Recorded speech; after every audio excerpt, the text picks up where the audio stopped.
We are going to talk about the Irish international soccer team. I'm joined by John Giles and Liam Brady.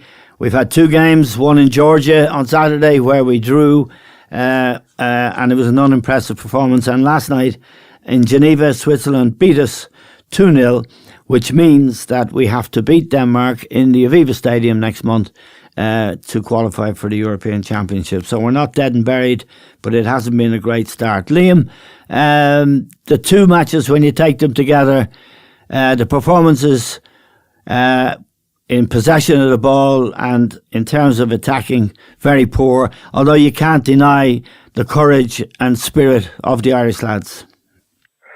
Yeah, well, that's always evident, Eamon. It's always there. Even the succession of managers, I think that's been demonstrated. But things don't seem to be getting any better as regards making play, playing through midfield. I think Trapattoni, going back 10 years, went the pragmatic way, didn't want to play through midfield, had a target man, Robbie Keane feeding off a target man, and that's the way he played, and everybody pushed up, kind of pressurising the second ball. I think Martin O'Neill took it even more extremes. I didn't really know what Martin's tactics were. I don't think the players knew either. But under Mick McCarthy, I think you have a manager, ironically, who's probably more prone to wanting to play through midfield. Yeah. But the players that we have there at the moment are just not performing. Hendrick was dreadful in the two games. He switched Hourihane. He dropped him from the first match. He was poor into Tbilisi, and the lad who came in last night, Brown, I don't remember him really making any contribution at all to the game. And Glenn Whelan, who was the holding midfield player, was perhaps the best passer of the ball in that midfield. James McLean giving the ball away for fun as well. Yes. Really, really poor performance and a dreadful two games, really, in respect of trying to play football. Yeah, John, I wouldn't disagree with a word of what Liam said there. I mean, it's true. The composure that we need, the ball retention is shocking. I suppose the question is, are we good enough to play that way? And I framed that question in this context. I watched Northern Ireland play in Holland last week. They lost 3-1 in the end, but two of the Dutch goals came in injury time. Northern Ireland are very good. Now, they don't have the kind of Premier League players that we have. They have one or two, Johnny Evans and Davis, who's not in the Southampton team. But they still have the composure. They still can play. What's your take on that? Well, first of all, I think Liam said it. I think you would agree that Mick McCarthy over the years has encouraged players to play. He has, yeah. So I think obviously Northern Ireland are encouraged to play, but I don't think we're not encouraged to play. This is the problem, Eamon. If they were playing in a certain way and they were booting it up the middle, you'd say, well, Mick McCarthy should get the players to play. But he does actually want them to play. But they're not capable of doing it, Eamon. And they certainly haven't been capable of doing the last two matches. Now, Liam mentioned Jeff Hendrick. He's a player who had a good time at Euro 2016.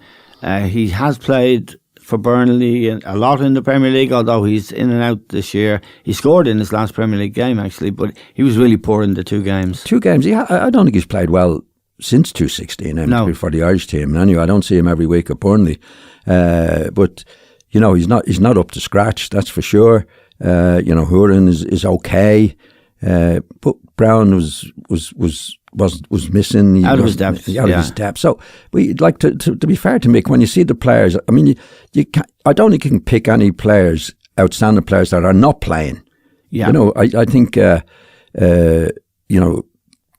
it's. I think he's trying to get the best out of them, and it's not there. Eamon. No, I think defensively we're okay. The lads at the back are good. Better than okay. Better, but I think the two matches, I don't think we had a shot on goals, did we? No. In the two matches. We didn't have a shot on goals. So, and I don't, if it was Mick that was discouraging them from from playing, I'd be the first and you'd be the second and Liam would be the third, or put that round any way you want, to say he's not encouraging him to play. Yeah. But Mick at half-time and after the match is saying himself, well, I want us to get on the ball a lot more. Retention of the ball hasn't been good enough, which is true.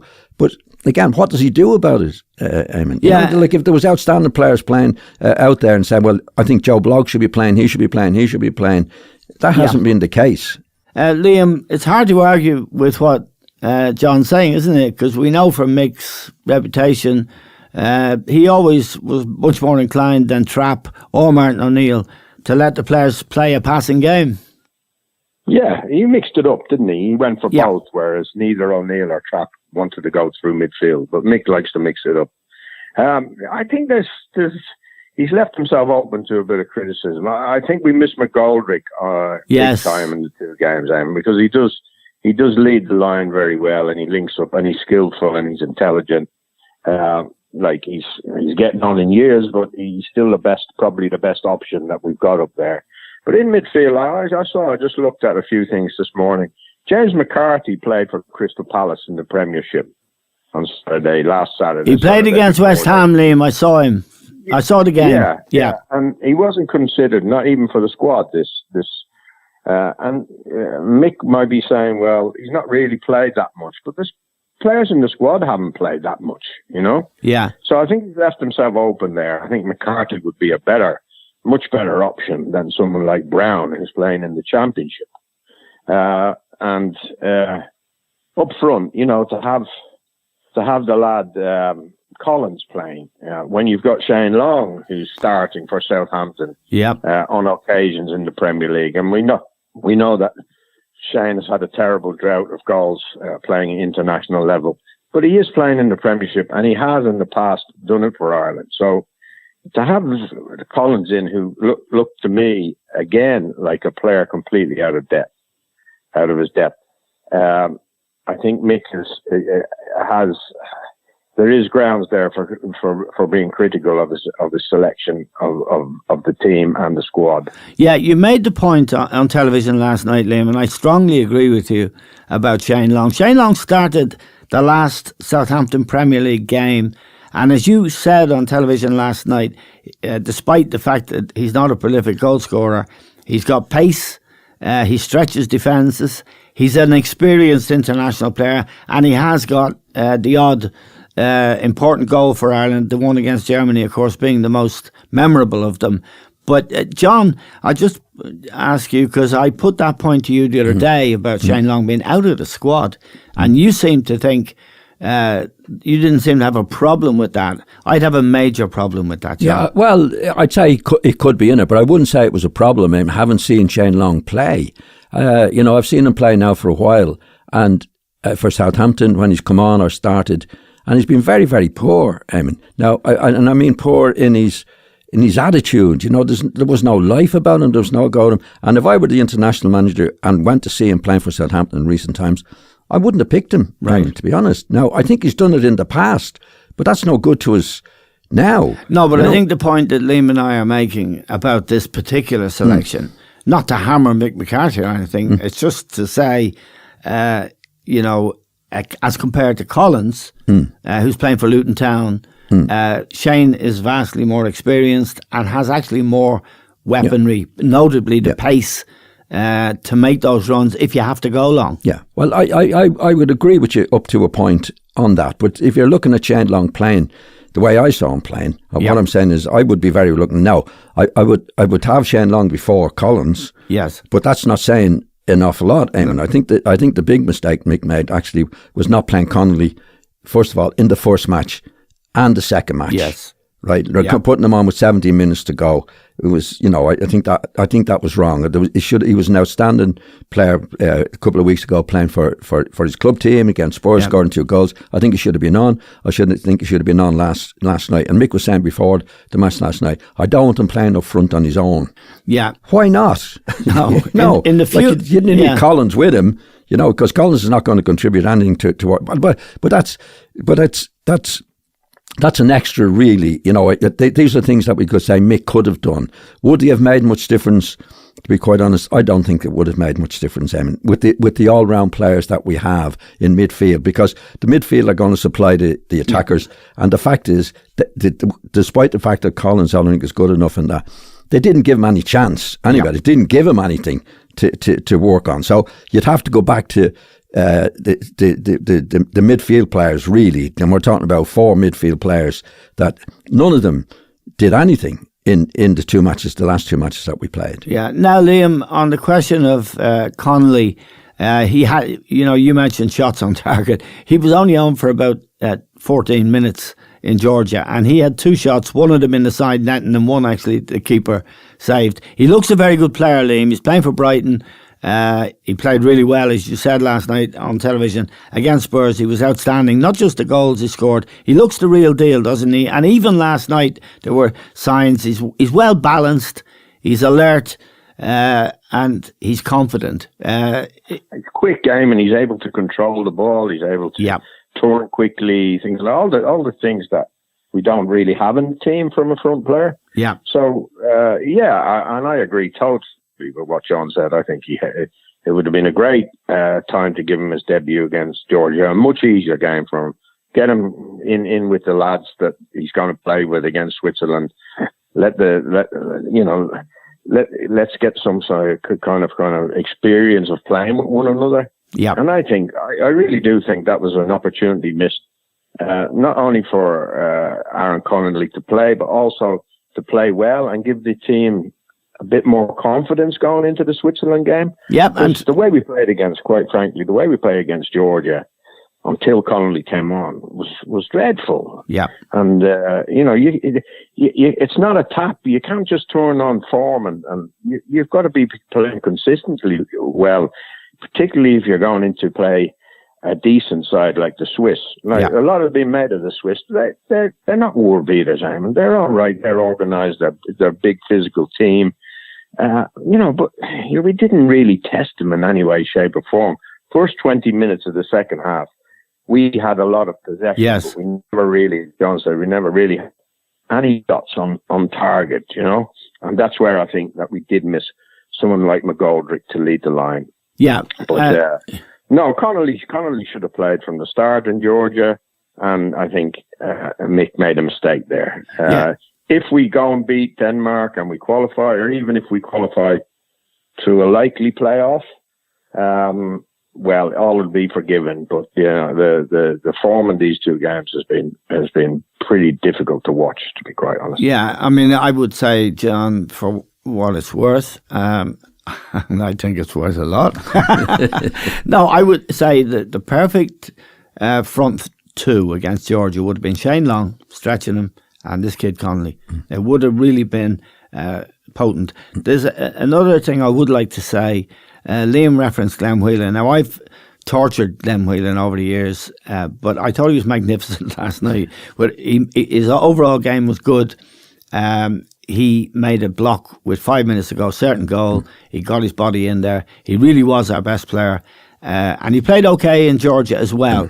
But it is worth pointing out in midfield that we've lost Wes Hoolahan, David Myler, Harry Artis disappeared. Liam referenced him again last night on television. I don't know what's happened since the row he had with Keane. But Harry Artis playing for Fulham. He's very combative. He's better than what we have. And of course, if you lose a whole midfield, as we virtually have in those 3, you are struggling. Now, the other thing I want to put to both of you, John, Mick McCarthy started last night, I thought, with 3 at the back. But, which I thought we needed, to let Coleman free. If you're not creating from midfield, the other way you can create is wide on the flanks with attacking fullbacks. But he had James McLean as the left wing back. James McLean is not equipped to play that position. After half an hour, he scrapped it. Next thing, James McLean is playing wide on the right in the front 3. And we're back to a flat back 4.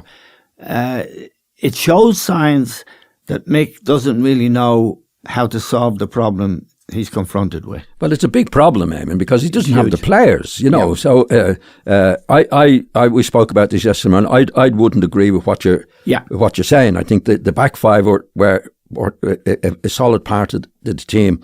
And in fact, he changed it after 20 minutes. It was too much of a change, in my opinion, to what you were doing anyway. I mean, he hasn't done it. I don't think he's ever done it. So now you're going in a wing and a prayer. And actually, it didn't work. It didn't work very well. But I can understand where he's coming from in that he sees the players. I mean, Mick knows the game. And these players are not playing well. So what else can I do? Can I try something else? Yep. Actually, but it didn't make it any better, because the players weren't any better in the way that we played. So it comes back to the players all the time. And you're quite right about Whelan.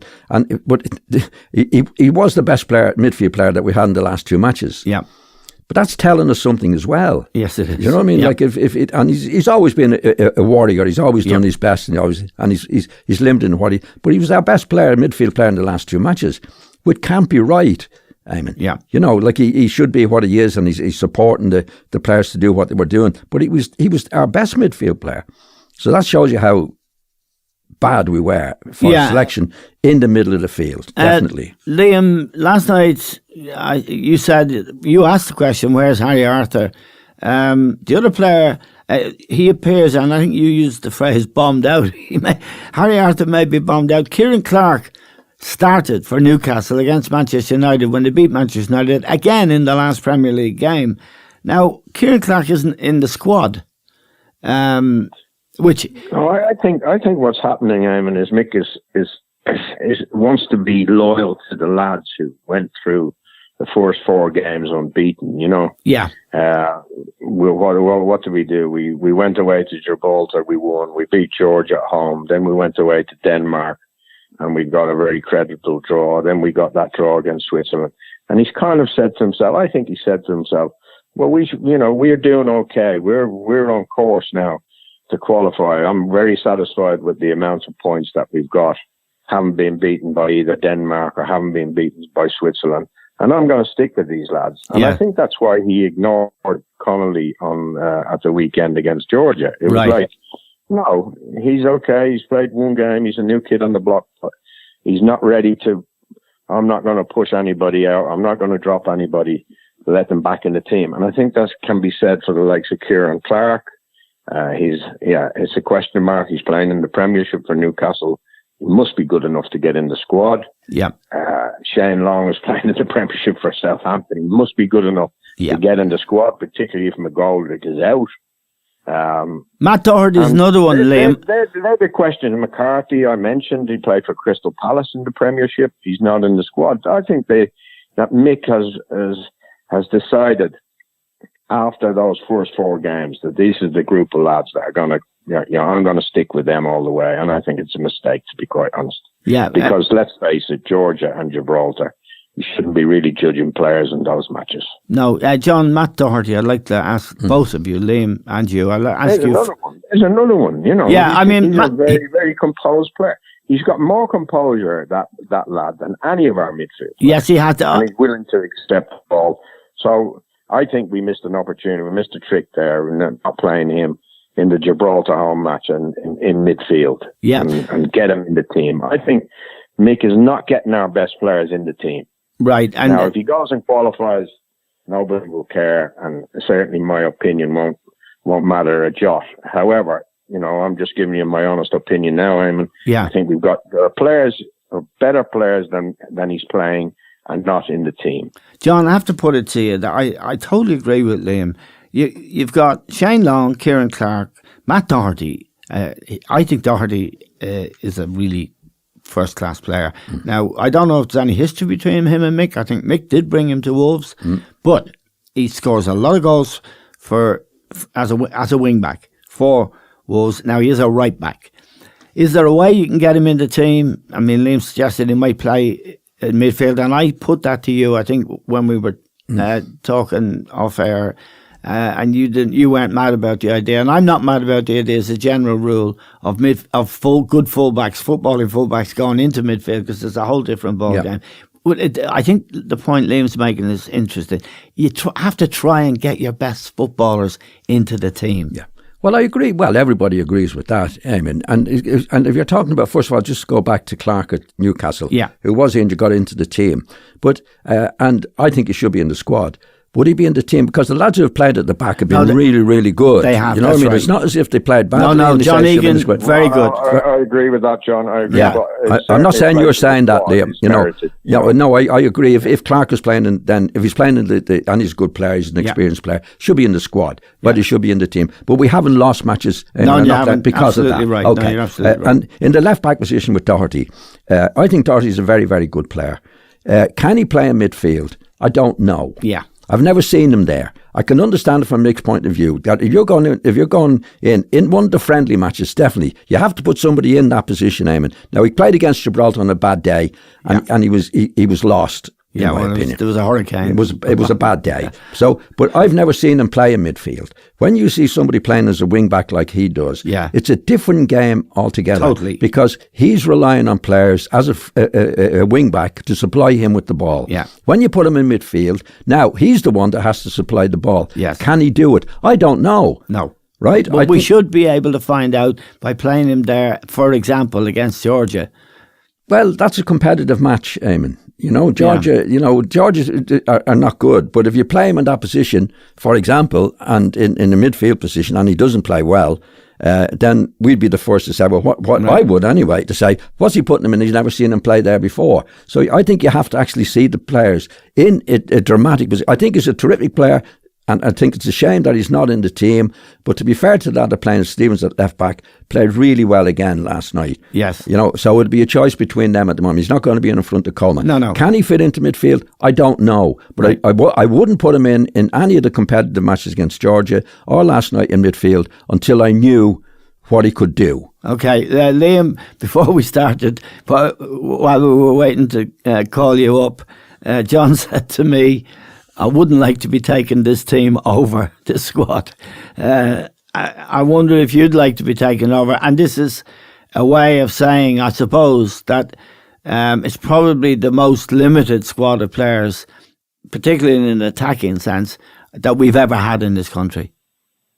Yeah, it is, Eamon. There's no doubt about that. And, Mick is introducing players to international football, but they're all 26, 27, 28, you know? Yeah. Aaron Connolly's the first one to come along, let's say, from a production line in the last 10 years, maybe even 15 years, when we've had an exciting young player come along. He's the first one. Yeah. And that's a real problem. It is the most limited squad. I think when Trapp got the job in 2008, he still had the likes of Damien Duff, Richard Dunn, Robbie Keane with a bit of life in them. And by the time he finished Trapp, those players were finished. Stephen Ireland. To be fair. What? Stephen Ireland. Oh, God. Well, he didn't play for Trapp, did he? No, he didn't. Didn't play for anyone. He was too good to play. I was there when he said he wanted the number 10 shirt. Yeah. That was enough for me. Yeah. But then O'Neill took over, and to be fair to Martin O'Neill, he didn't have the same quality that Trapp had, even though the players were getting on.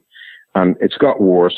And Mick's now, he's trying to assemble a team to scramble us into the Euros, isn't he? He really is. And I will go back to McGoldrick. I think McGoldrick in Mick's tenure so far has been the big plus as regards an attacking.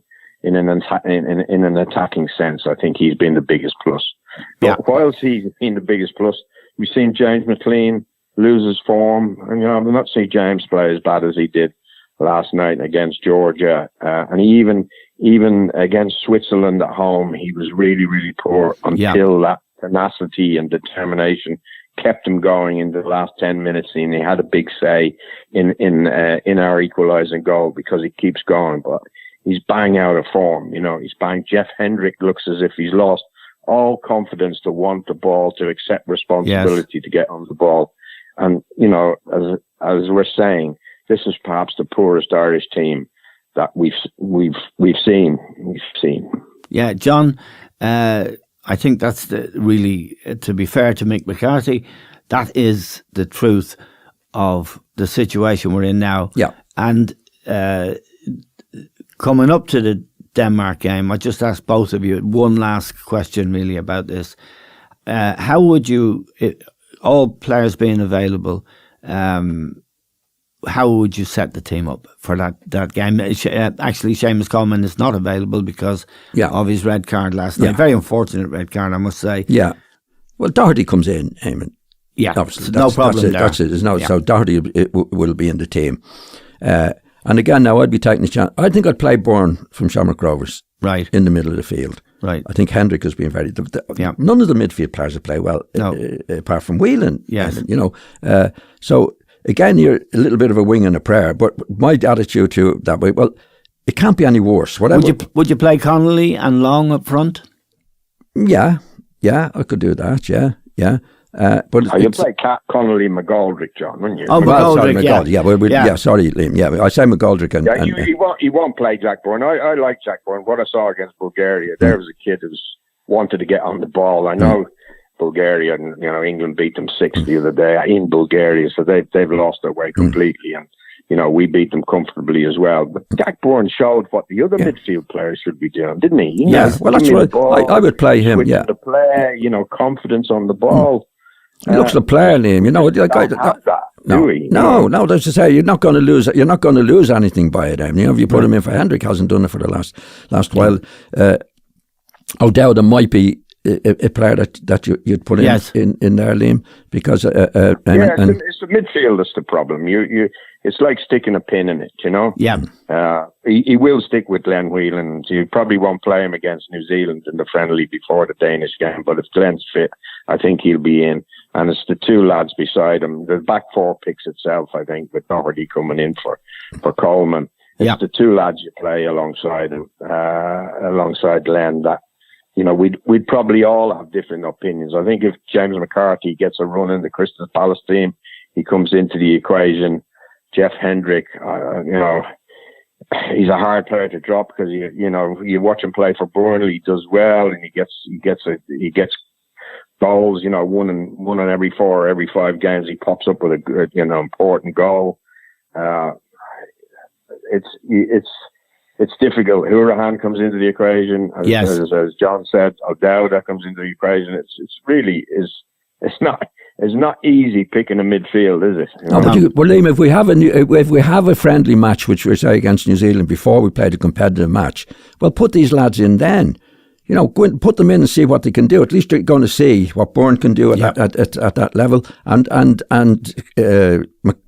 McCarthy or whoever you want to put in. Well, I saw. Look at I'll just say to you about James McCarthy. I saw he's played one game, Liam, for Palace against West Ham. He didn't look really fit and sharp. It was his first game now for a very long time. He didn't look sort of match fit and ready to rock, but he has got the experience. But again, it's like John saying, it tells you something if Whelan is the best player in midfield. It also tells you something if we're calling for James McCarthy to come back into the team. He hasn't been great for Ireland as well. But they are the facts, aren't they? They are the facts. That's what Mick is left with, and that's why we all feel, to give Mick a lot of the blame is probably wrong, because he has very, very, very little quality in midfield to pick from. Yeah. Just a final point on the night, Liam. The Aviva on the night of the Denmark game, the Aviva will be packed to capacity, and Denmark, I think they're beatable, Liam. Well, I don't know whether you're doing a Didi Hamann aim. Certainly what I've seen because we've played them so often in the last few years, haven't we? In the last few seasons, they've been a much better team than us. Although we have scrambled a few results against them, draws and so forth. But I think they have better players than us. They're also physically strong, and they know, that Ireland, the set pieces is probably our best chance of scoring goals. They're going to be prepared for that. I still think that we might qualify for the Euros through a playoff rather than beating Denmark at home. For those of our listeners who didn't get the reference to Didi, Didi tipped Ireland to qualify by beating Switzerland last night before the match. John, we've got a big uphill task to beat Danes, but they're not unbeatable. No, it's possible, Eamon. You know, again, if we look at the New Zealand match and put a couple of players in there to try them out, I think the likes of Byrne, the only way to confirm what you believe is to see him playing on the night. What I've seen him so far, I think he can do better than what's there. And maybe McCarthy, or 1 or 2 players in the middle of the field. As you say, if you bring McGoldrick back along up front with young Connolly, well, that could make a big difference. If we put Byrne in midfield and maybe somebody else in midfield, Arthur coming back into the team, it might change the complexion altogether, hopefully. But we'll only know if and when we play New Zealand, Mick does that, and then has all the players fit for Denmark. Denmark are not great, Eamon. They're better than us at the moment. But again, we get 1 or 2 players in that we're talking about. I think Denmark are beatable. Okay, some hope. John and Liam, thank you both very much indeed. John Giles and Liam Brady, 2 great players, 2 great analysts. What we wouldn't give to have one of them in midfield now. Indeed, what we wouldn't give to have me in midfield now. I'd like to thank the 2 lads. Thank you. You could get a game, Eamon, to be honest. You could. What now?